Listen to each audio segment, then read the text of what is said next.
Goddag, jeg sidder her med Farooq Tariq, som er en af talspersonerne for det, der hedder Awami Workers Party, som er det pakistanske arbejderparti. Og grunden til, at jeg lige vil snakke med til Farooq, er i forhold til Babajan, som er fængslet og skal for højesteret på torsdag. And Farooq, who is Babajan? Now, Babajan is a political prisoner who has fought for the victims of the climate change in 2010, and he tried to help them to get fair compensation when their homes were destroyed by a landslide. And Babajan led one of the demonstrations where people demanded fair compensation and so on. And since 2010 he has been in jail, and he was released for a while on bail, but now last 3 years he is facing 2 life sentences in Gilgit-Baltistan, which is next to China. And he was in jail after the landslide, but why was he arrested? Now there was an artificial lake created because of the landslide, and Babajan campaigned around Pakistan that government should do something because water was building up all the time, and this lake became like few kilometers long, and then government was mobilized, and they did something, so water started going further. In the meantime, 9 villages have been destroyed by the build-up of the water, and several hundred people lost their homes and their livelihood. So with the campaign, People's Party government at that time in 2010 agreed to pay ₹500,000 to each family who's affected by this disaster.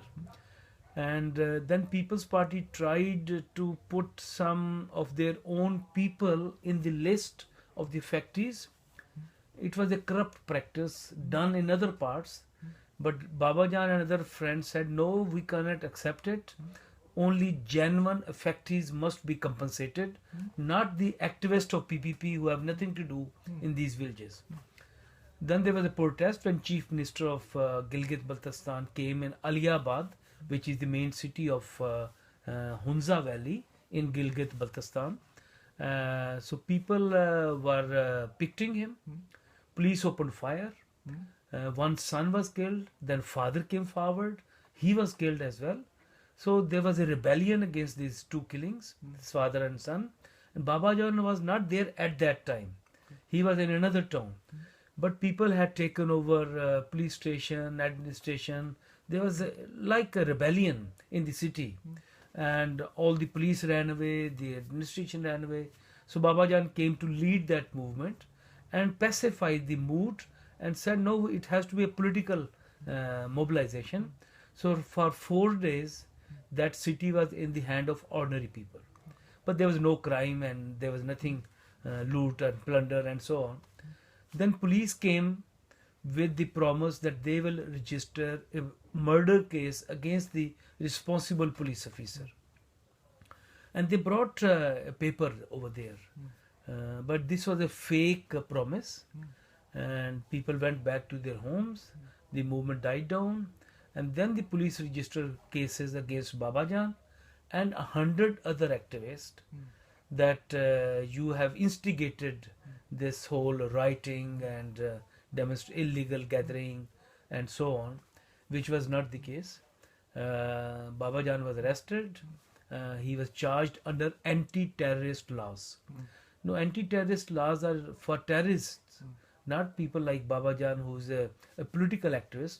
He was at that time member of Federal Committee of Labour Party Pakistan. Now, Labour Party Pakistan later joined to form Awami Workers Party in 2012. And Babajan became the vice president of the United Party in 2012. He was at that time not in jail and was released on bail. So arrested in 2010, released in beginning of 2012, arrested again in 2014. Since then he is in jail because he campaigned for the fair compensation. And after he was released from jail, he was running for city council in that region. Or No, how it was he was arrested in 2014, and then in 2015, the government announced elections for the Gilgit-Baltistan Assembly. So we put him up as a candidate to contest for the Gilgit-Baltistan Assembly. He was not yet convicted. He was convicted, but then the High Court has overturned the conviction, and then the government has gone to the Supreme Court against the decision of the High Court. So Babajan contested from jail, the first person in the history of Gilgit-Baltistan to contest a general election from the jail. And he came second. He got 21% of the vote. He was quite popular. And just a few months later, the person who was elected from that constituency, he was made governor of Gilgit-Baltistan. So the seat got vacant. There was a by-election. And Babajan became very popular at that time. And then government tried to go to the court that Babajan cannot contest. He has only contested election few months earlier. Then they postponed 3 times that by-election, so Babajan should not win. But then they went to the Supreme Court, and Supreme Court said, first we will decide the case of Babajan, then he can contest the election, which was not the ordinary practice. And Supreme Court of Gilgit-Baltistan took a decision to restore the 2 life sentences which Babajan was given earlier by anti-terrorist court. And then he was a convicted prisoner, and he could not contest the elections. Okay. So now he's convicted for life sentence, but has appealed. Yes. And this Thursday it's going for the Supreme Court. Yes. There is a chance that there is a review petition accepted by Supreme Court, that they will hear a review petition. Normally, after Supreme Court decision, only on technical grounds you can apply for a review of the decision. Okay. What has happened, that there was a judicial commission formed after this incident in 2010, and there was a report of the judicial commission that was never published, that was never acted upon. So we demanded from the very beginning that you have established a judicial commission, a judge has been investigating, going to the people and so on, and we knew that that judge has told very clearly in the report that Babajan is not guilty. He has not made any rioting. He had just led the demonstration, a peaceful demonstration.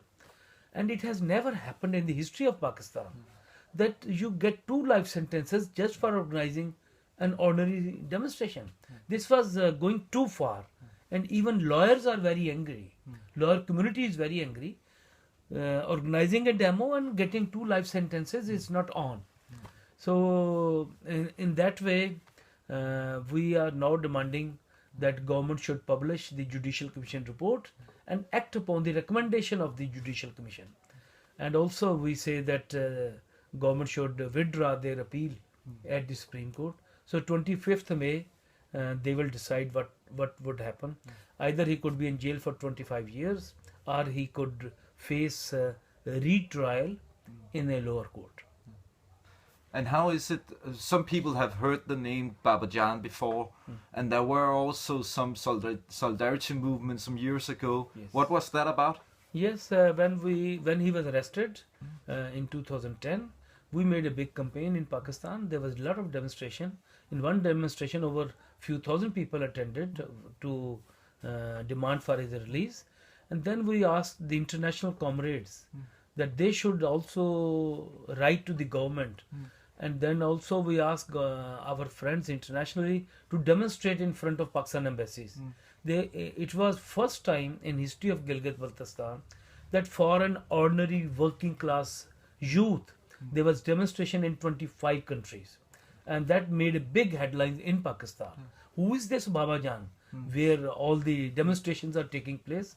And the result was that Babajan was released on bail in 2012, in the beginning of 2012. He was rearrested after his conviction.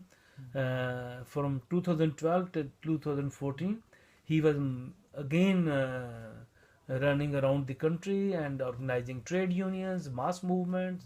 He is a very popular leader. He's like a folk hero, an ordinary working class youth who would spend his whole day and night for the service of the ordinary people. For instance, Baba Jan said multinational companies came to his area to dig the natural resources. And these are Chinese multinationals. He said, not in my life. I will not let you loot and plunder of the nature resources of my area. So he mobilized a campaign and the multinational companies has to go away. So, I mean, and also he fought for nurses. He fought for the establishment of a dry port in his area. He fought for the students. He was a youth leader. He could not finish his masters, but I have seen that Baba Jan is one of the most popular young leader he's in Gilgit-Baltistan. He's like a household name in the whole valley. Wherever you go, people know him, and that's why thousands and thousands came to support Baba Jan's election campaign. I went there 3 times. I have never seen more support for a comrade in Pakistan. Pakistan is very conservative, religious society. It's not really a revolutionary, it's not a secular state. It's a religious state. But Baba Jan was presenting progressive ideas, and I see over 1,000 motorbike in our rally, few hundred car, taxi drivers. They formed a union, and tourism is the main sort of industry of Gilgit-Baltistan. It's a very scenic area. It's cool. In summer, all Pakistan would like to go to Gilgit-Baltistan because it's quite cool there. It's very nice. It's very high mountains and so on. And so all these taxi drivers formed a union and said, we will take part in the rally of Baba Jan and we will not take a single paisa from Baba Jan's election campaign office. So they all came voluntarily. On the contrary, the bourgeois leaders have to spend a lot of money on the organizing of the rallies, but our rallies were massive and they were going through very difficult small narrow roads to small villages saying Teri Jaan, Meri Jaan, Baba Jan, Baba Jan. That means your life, my life is Baba Jan. So that was the main slogan raised everywhere. I met the Chief Minister of Gilgit-Baltistan twice. He said to me personally, Baba Jan is a political activist. I respect him a lot. I'll do my best to get him released. But he's in the government, he is just talking, not acting upon. So even he has earned the respect from the top politicians of his constituency. So that's the story of Baba That's Jan. the story of Baba Jan. And I appeal to friends in Denmark that they should organize some sort of activity publicly or write something for Baba Jan release, and it will help in Pakistan. That's perfect. Okay. Good luck. Thank you.